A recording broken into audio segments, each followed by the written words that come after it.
Cornish hens is just one of those things that can be perfect for a holiday dinner or just a regular dinner night. It's super easy to make, so I'm going to show you how I make mine.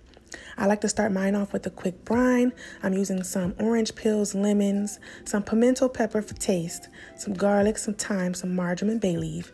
Also threw in some scallions and allspice. So what a brine does, it really just draws out the moisture in your chicken or turkey, and it just helps the chicken be more moist. I added some salt and some honey. I'm going to bring this to a boil, and then once it starts to bubble just a little bit, I'm going to remove it from the heat and let it cool. I also like to add a little bit of red chili flakes. I like my little brine just a tad bit spicy.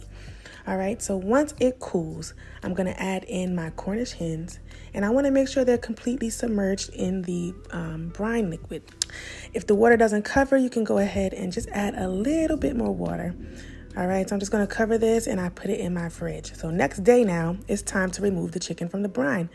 Once I remove it, I like to scrape off any impurities, give it a nice little rinse and clean, pat dry. And I have some seasonings down here, which I added lemon juice and olive oil to.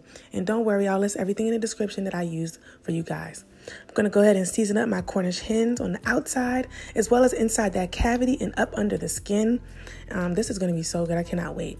This is what it's going to look like once it's nice and seasoned up. I put it in a 350-degree oven. I'm going to add in some lemon wedges at the end here. I use toothpicks to, close the chicken legs together. I'm going to add a couple bay leaves here as well. And then we're going to put this in the oven. Like I said, 350 degrees for about, I want to say I did it for 45 minutes covered. I added a little bit of water in the bottom to help the chicken start to release its own juice through the steam.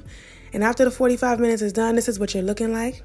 So I like to baste it after. I'm going to use the juice that drained out from the chicken. I'm going to use that to baste it. Oh my God, you guys, it was smelling so good. And then once I do that, I'm going to cook it uncovered for an additional 30 minutes. And this is what I was left with. You guys, can you see? This is going to be the best Cornish hen recipe that you have ever tried. Serve with some rice, some mashed potatoes, and enjoy. Make sure to subscribe. Bye.